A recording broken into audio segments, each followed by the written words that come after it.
Muy buenas tardes, con ustedes Darío Alarcón desde Quality para tratar el último de los temas que ya habíamos abierto en dos de los videos anteriores sobre el tema de modelamiento y analítica predictiva. Esta vez nos vamos a centrar en el algoritmo de TRINET, que al igual que los que vimos anteriormente relacionados con CART y con Random Forest, este es otro algoritmo más de los tres que tiene disponible por ahora el nuevo addendum o software adicional, llámenlo como ustedes les parezca, módulo de analítica predictiva que ha incorporado Minitab a partir de su versión Minitab 20. Hoy día ya estamos en la versión 21. Bueno, para eso me voy a permitir compartirles la pantalla para ir viendo qué es lo que vamos a ver hoy día. Como ya les había indicado, vamos a trabajar hoy día este algoritmo TRINET. Y, por favor, quiero que tengan en consideración que si quieren encontrar otros videos, ya sea los anteriores que ya hemos trabajado, pueden visitar nuestra página web www.quality.cl y aquí tenemos un link hasta nuestro canal. O sencillamente entran a YouTube, ingresan acá en el buscador Grupo Quality y le van a aparecer todos los videos que están disponibles en nuestra página web. Particularmente, tal como se lo indico en la próxima diapo, nuestra recomendación es que si es primera vez que se están topando con esta temática, les sugiero que por favor vean antes porque este es como una introducción al tema. Después ya Random Forest o TRINET es más o menos lo mismo porque son dos algoritmos diferentes. Pero la parte básica conceptual les sugiero que la vean acá para poder tener una comprensión mucho más global de lo que estamos trabajando. Particularmente, tal como yo se lo recomendé, este es el video que yo les sugiero que vean antes de empezar a ver la temática que vamos a tratar en el video de hoy. Bien, así es que, por favor, ténganlo en consideración porque eso es lo que nos gustaría que ustedes hicieran para poder entender mejor. La agenda que vamos a cubrir hoy día va a ser un poquito más extensa probablemente porque este algoritmo tiene muchas más herramientas y eso me va a demandar un poquito más de tiempo, donde vamos a primero a dar una muy breve explicación, muy somera, porque no es el propósito, solamente quiero que entiendan que hay un algoritmo detrás de esto y que el que la gente que trabaja en Data Science normalmente lo programa, ¿ya?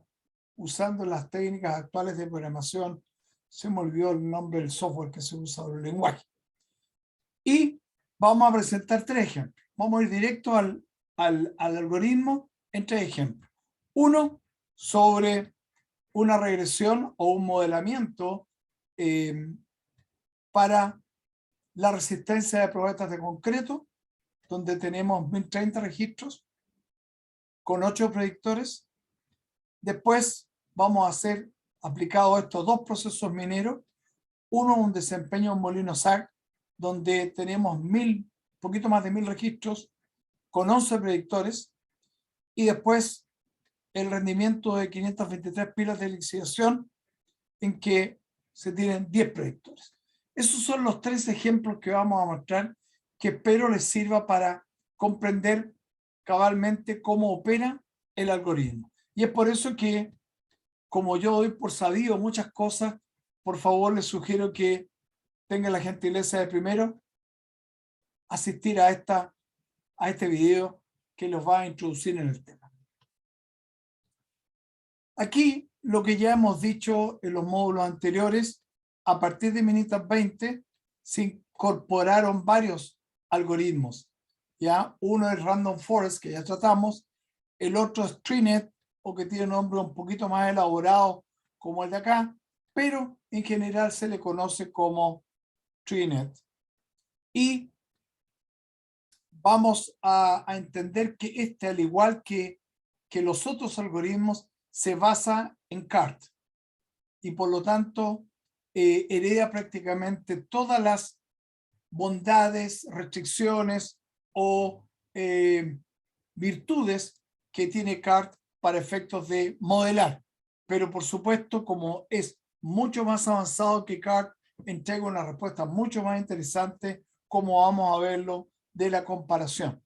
¿Por qué? Porque la información que nosotros hemos entregado, yo voy haciendo siempre un comparativo de cómo es con una regresión normal, cómo es con CART, con Random Forest y finalmente con TreeNet, para que ustedes vean cómo se va ganando en calidad del modelo.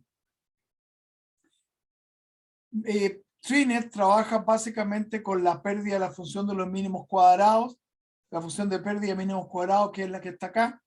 ¿Y de qué se trata? Se escoge una muestra aleatoria desde los registros, vale decir, escoge 1, 2, 3, 4 registros de acuerdo a las indicaciones como uno lo configura, y con eso calcula un residuo generalizado.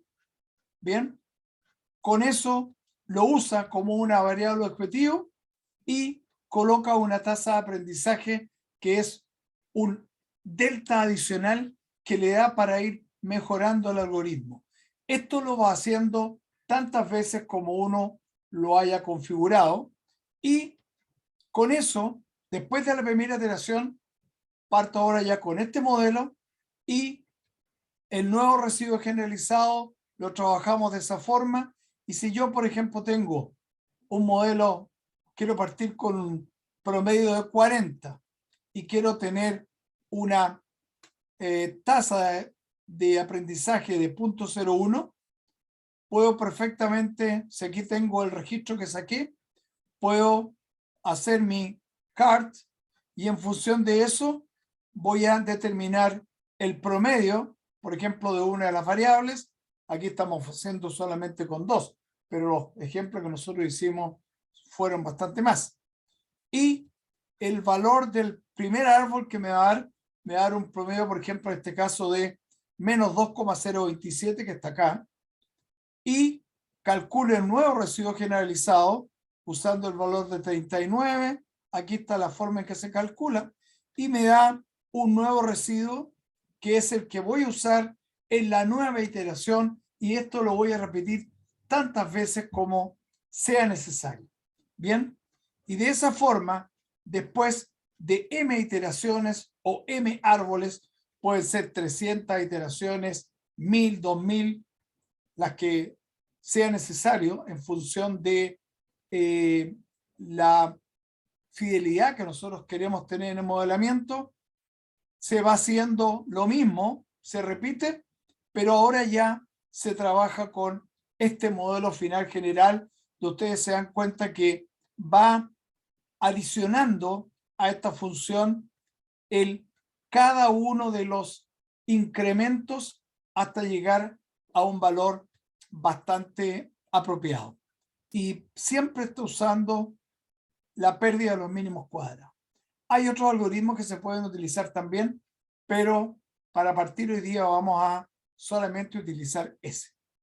Por lo tanto, cuando yo voy a desarrollar un algoritmo de m árboles, tengan en mente que lo que yo voy a tener para la solución del modelamiento va a ser una función de este estilo, donde ese alfa va a valer, en este caso, 0,01. Ahora, el algoritmo permite ir cambiándolo en función de cómo se comporta el modelo. Bueno, como TreeNet está basado en CART, se manejan todas estas cosas en forma automática. Vale decir, selección de variables, puedo hacer interacciones de todos los grados que yo quiera, cuadráticas, cúbicas, etcétera. Es capaz de modelar efectos locales, lo que no es capaz de hacer una regresión múltiple. Puedo hacer modelamiento con relaciones no lineales. Puedo tener valores omitidos, que es una de las complejidades que tenemos muchas veces cuando sacamos los datos de PI y nos damos cuenta que hay datos faltantes. Bueno, si estuviéramos haciendo un modelamiento con regresiones múltiples normales, tendríamos que retirar esos datos. Aquí no es necesario. Lo mismo con los valores atípicos. Yo puedo trabajar directamente con valores atípicos y no tengo ningún problema. Es decir, desde el punto de vista de la configuración inicial del trabajo es mucho más simple.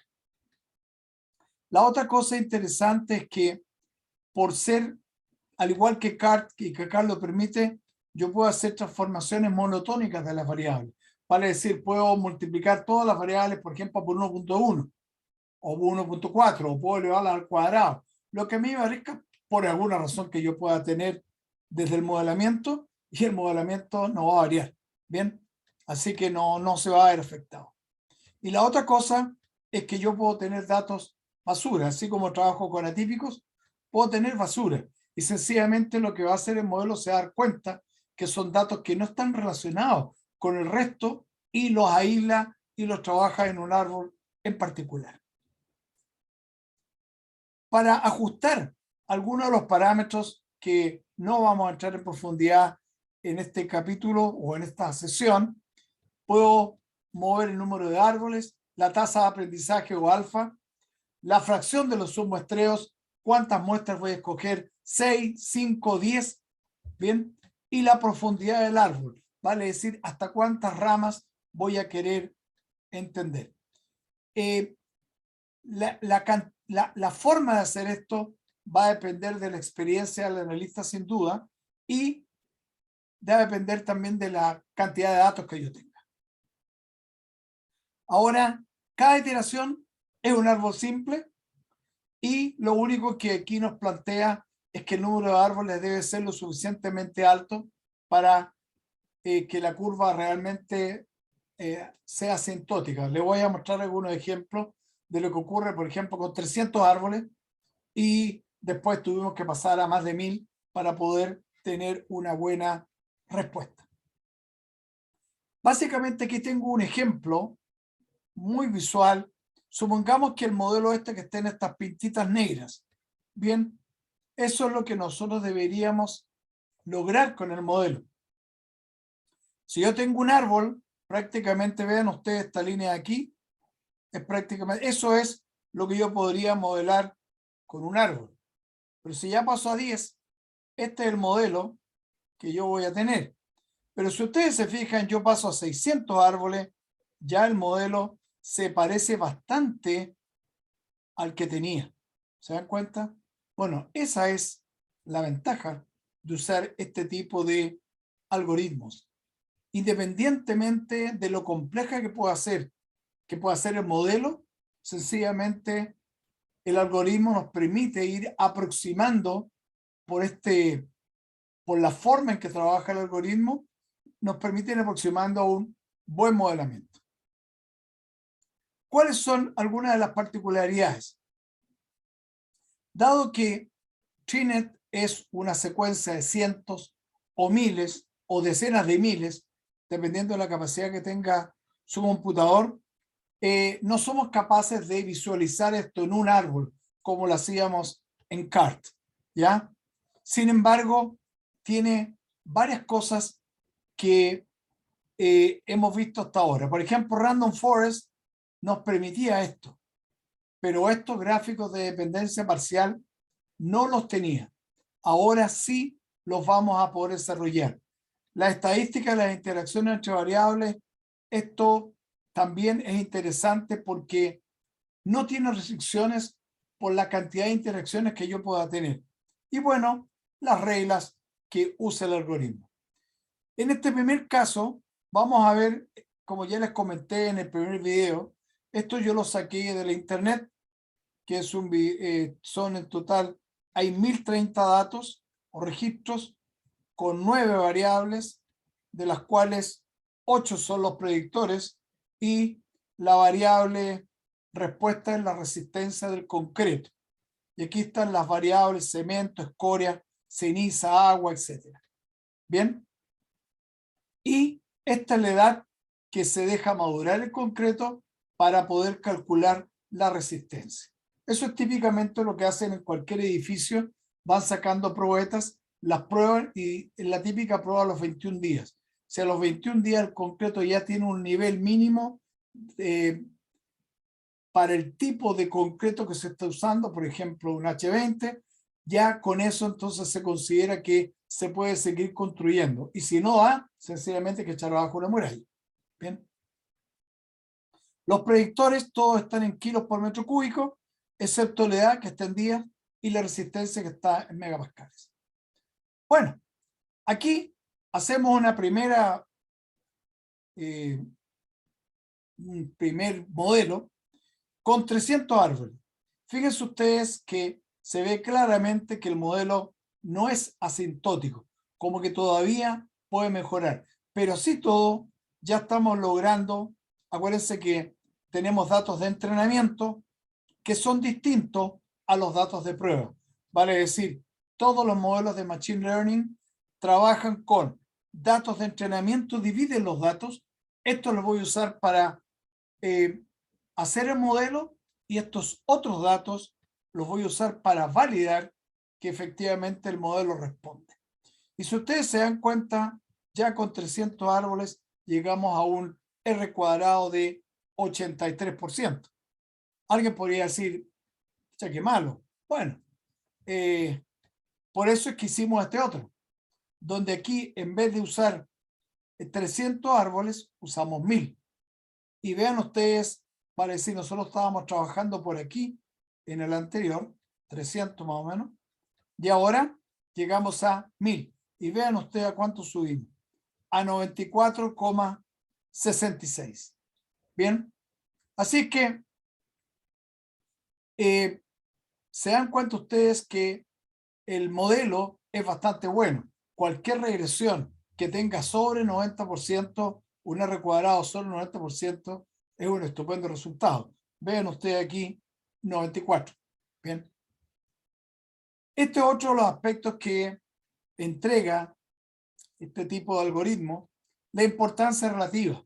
Vale decir, ¿qué me está diciendo? De todas las variables, la variable que más influye en la resistencia es la edad, que ya lo habíamos visto también que pasaba con Random Forest. Después, la cantidad de cemento, la cantidad de agua, y así sucesivamente. En este caso, todos son las variables que nosotros analizamos, todas son importantes. Pero eventualmente si yo escojo otros predictores, podrían ser que no influyen en el modelo y yo los podría retirar. Se fijan ustedes que tenía 1000 y tantos, pero solamente usé 978. O sea, el algoritmo solo me dejó algunos registros que por alguna razón prefirió no considerarlos. Bien. Aquí tenemos la información con los datos de entrenamiento y estos son los datos de prueba. Vale decir, estos datos, los datos que utiliza para hacer esto son distintos a los datos que utilizo para hacer la validación del modelo. Bien. Así que se ve que anda bastante bien la resistencia ajustada versus la resistencia real. Aquí están los gráficos de dependencia parcial que Random Forest no lo entregaba. ¿Y qué es lo que nos entrega? Nos muestra cómo una variable, en este caso la edad, afecta al resto, a la resistencia, pero considerando todas las variables que están participando en el modelo. Entonces, ¿qué me doy cuenta yo? Que después de 100 días, prácticamente ya la resistencia se mantiene constante. Sube muy levemente, pero ya se puede decir que el gran pic de aumento de resistencia se produce una vez que ya tengo logrado los 100 días de edad. Bueno, este tipo de gráficos de dependencia parcial que es exclusivo de TreeNet nos permite hacer esto tanto para variables categóricas como para variables continuas. En este caso, el que estamos viendo aquí es una variable continua. Bien.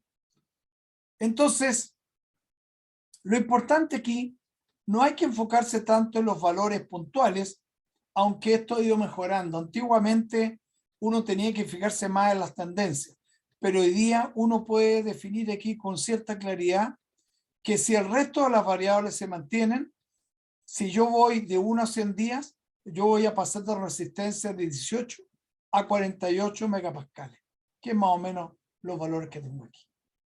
Entonces ahí la importancia que tiene contar con este tipo de herramientas cuando uno está modelando. Bien. Aquí quiero mostrarles otras cosas. Aquí está la edad que ya comentamos. Fíjense ustedes qué pasa con el cemento. A medida que yo agrego cemento, obtengo más resistencia. Claro, el concreto es más caro.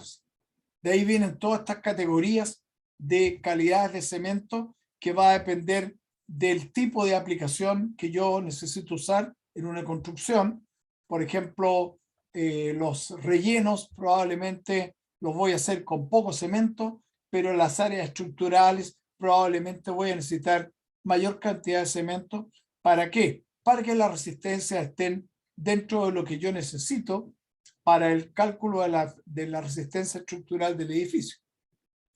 Aquí les quiero mostrar algo curioso, que en el agua, por ejemplo, yo tengo una cierta cantidad de agua que voy agregando, pero si yo me paso de 147 kilos por metro cúbico o litros por metro cúbico, ya la resistencia empieza a disminuir. Entonces, este tipo de, yo diría, situaciones singulares, yo las puedo ver con este tipo de herramientas de gráficos de dependencia parcial. Aquí, por ejemplo, el plastificante. No es lo mismo agregar y agregar plastificante, porque llega un punto en que ya por mucho plastificante que yo agregue, no voy a lograr el efecto que yo estaba pretendiendo, en este caso para la resistencia, con el plastificante. Entonces, estas herramientas que me da el modelar con este tipo de algoritmos, sin duda, esto es impensado en una regresión multivariable típica. Bien. Y por último, para terminar, les quiero mostrar ya un poquito más un gráfico en 3 dimensiones, donde yo puedo ir variando. Este es el promedio marginal de la resistencia. ¿Qué pasa simultáneamente cemento y edad? Puedo hacer cemento, agua, cualquiera de las variables. Y esto se puede mirar también desde esta forma. Esto y esto son muy similares. Algunos prefieren el entendimiento acá, otros prefieren esta porque es tridimensional, pero aquí me lo da por, le llaman creo que diagramas de temperatura, diagramas de calor. ¿Se fija? Entonces, la mayor resistencia yo la logro en esta zona.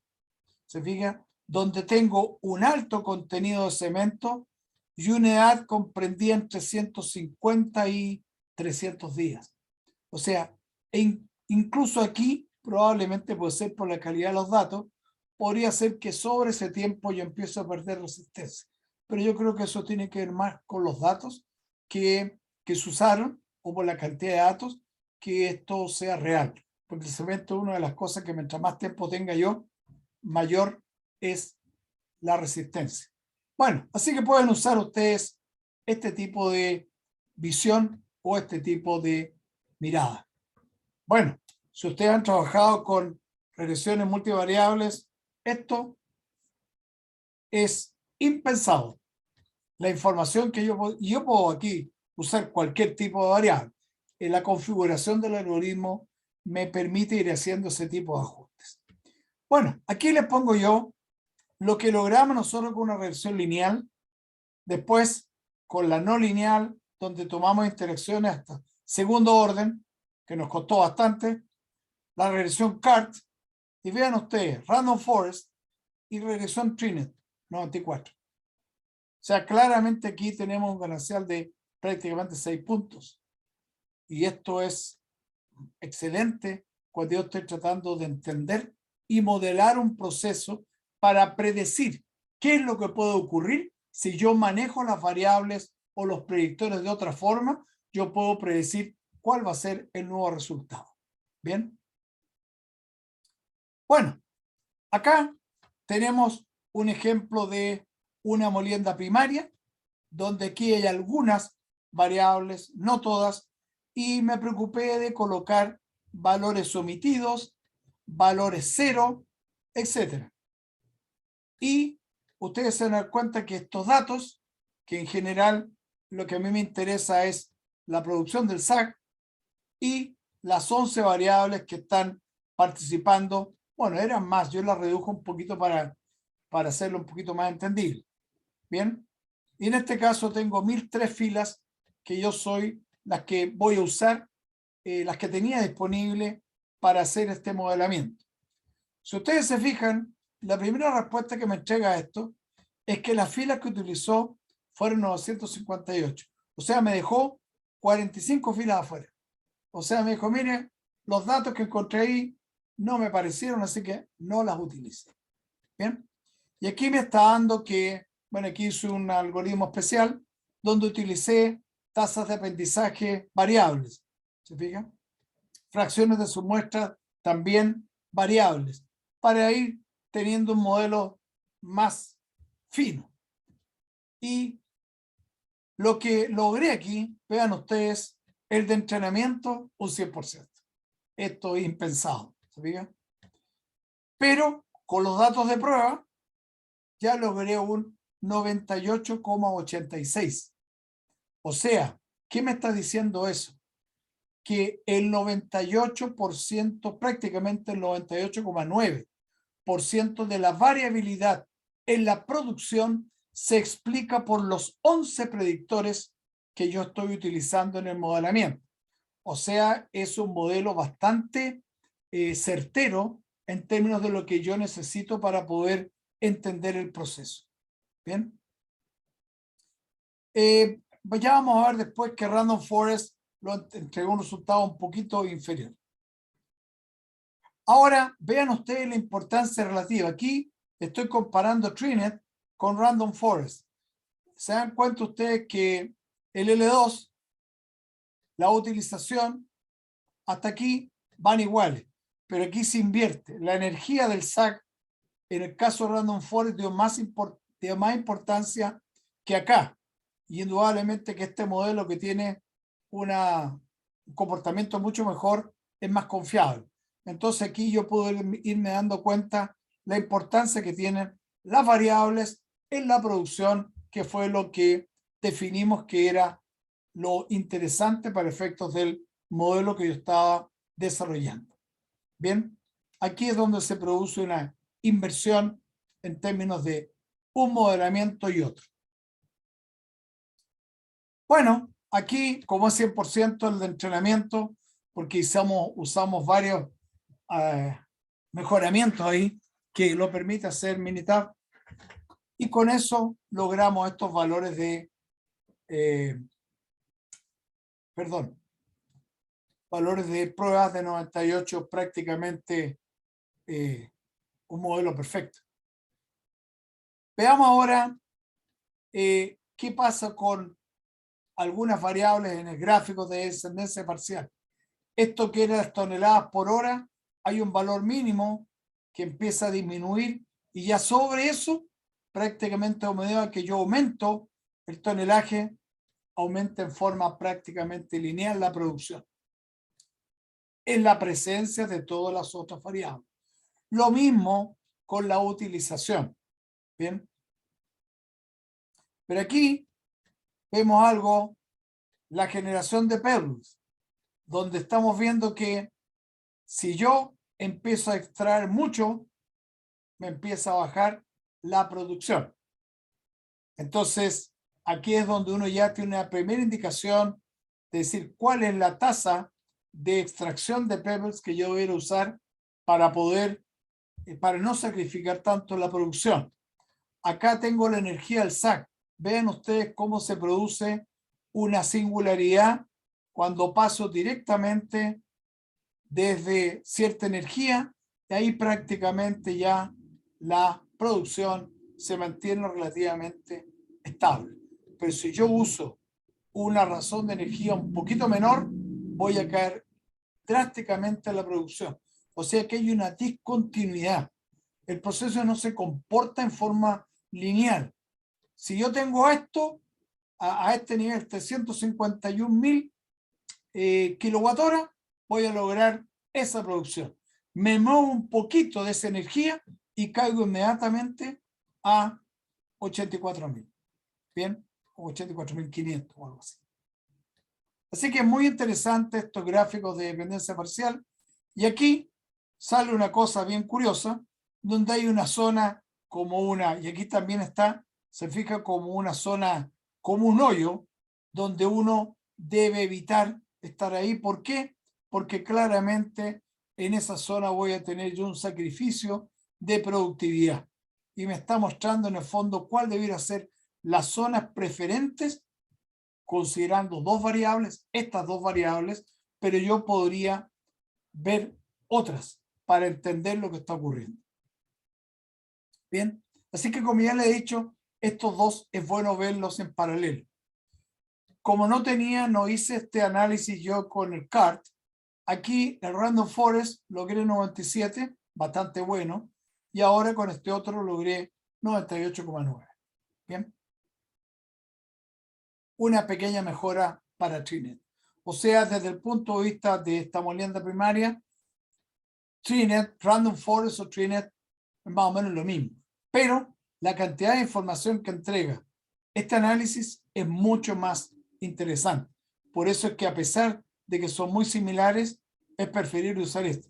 Y por otro lado, no es más complejo usar Trinet que Random Forest. Es un problema, el computador se demorará un poquito más, pero nada más.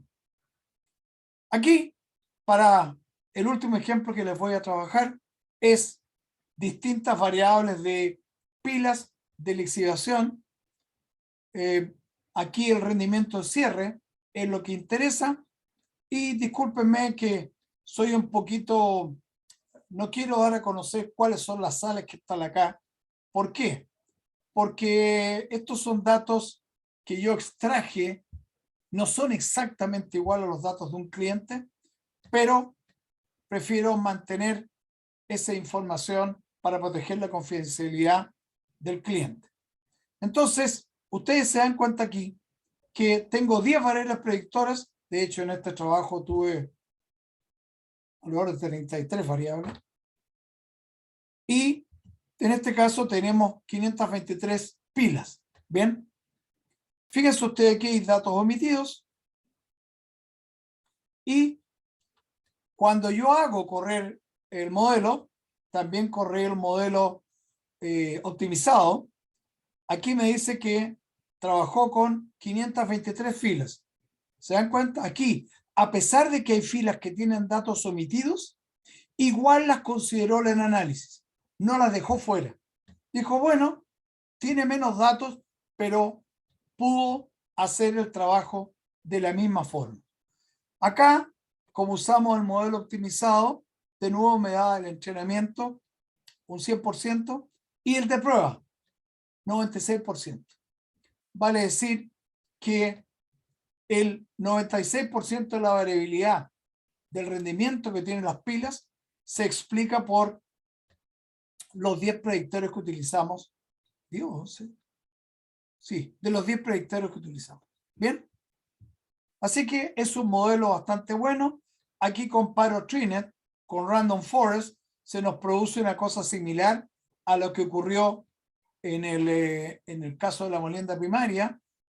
Las variables son las mismas, pero se nos produce, las variables más importantes, me refiero, se nos produce una alteración, dado que este modelo es un poquito más preciso y por lo tanto entrega más información. Acá está el modelo de entrenamiento que pudo ser optimizado hasta el máximo y acá está el modelo de prueba con los datos reales que yo utilicé para ver cómo era el modelo. 96%. Aquí algunas cosas que tienen que ver, por ejemplo, con el área media. Uno podría pensar que mientras más área tenga, mejor. No. El área, hay un área como, si ustedes se fijan, a medida que yo voy disminuyendo, aumentando el área, va bajando el rendimiento. Bien. En la presencia de todas las otras variables. Veamos el caso de una sal, cualquiera que yo llame aquí sal bebé. La presencia de esa sal tiene una zona discontinua. O sea, si yo tengo en esta zona, tengo esta cantidad de sal, el rendimiento va a ser inferior. Pero en los niveles inferiores o superiores, sí voy a tener un buen rendimiento. Entonces, indudablemente que uno debería decir, oye, yo debo evitar incorporar en las pilas esta sal cuando esté en este orden. Si tengo posibilidad de hacerlo, indudablemente que lo debo probar. Respecto a las horas de riego, uno también podría pensar que mientras más riego la pila, mejor los resultados. Vean ustedes que el rendimiento no es así. En esta zona, si yo me excedo, en este caso a las 10.000 horas, prácticamente 11.000, ya empiezo a tener un rendimiento como no tan claro. Aquí al final a lo mejor sí, pero vale la pena extender tanto el riego en miles de horas cuando el ganancial de rendimiento no va a ser interesante.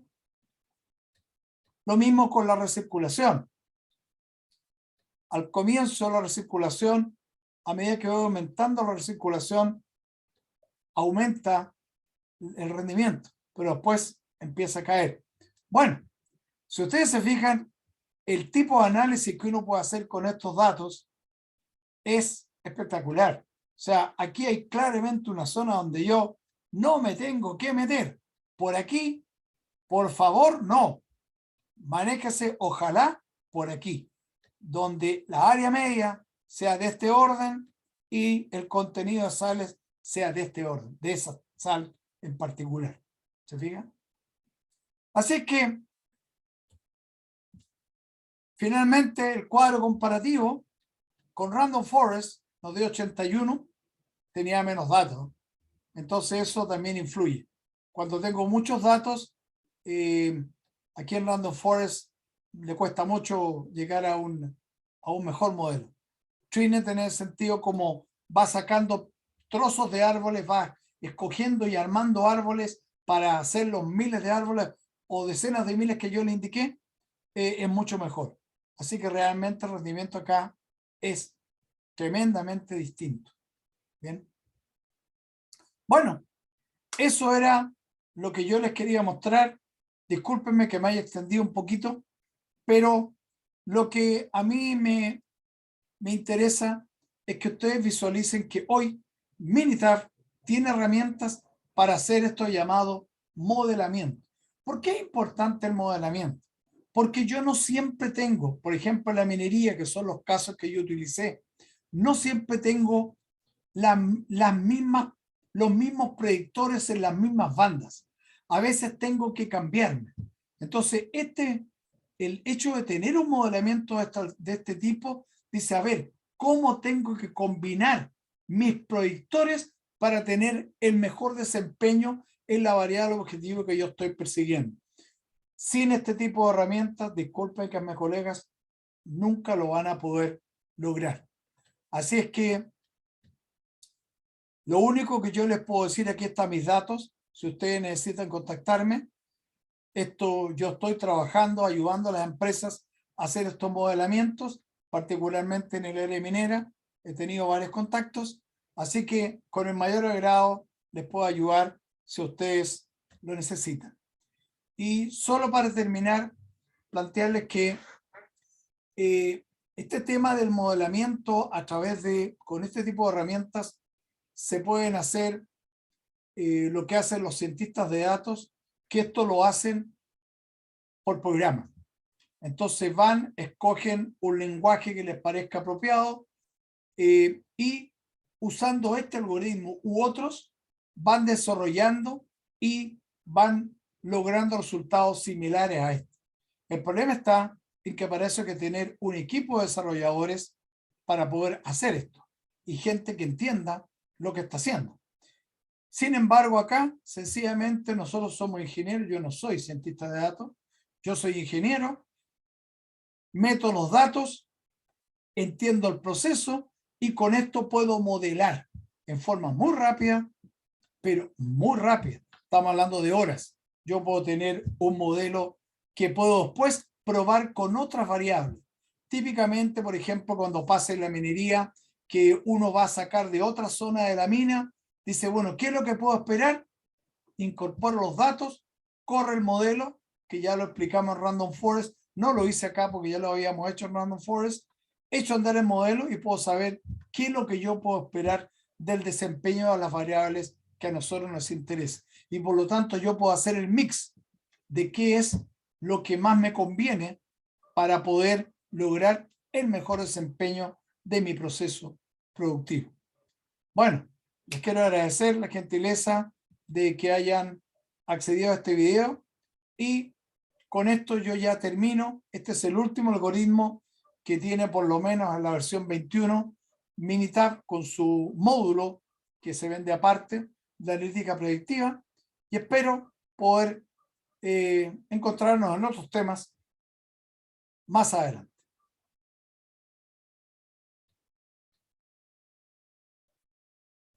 Muchas gracias.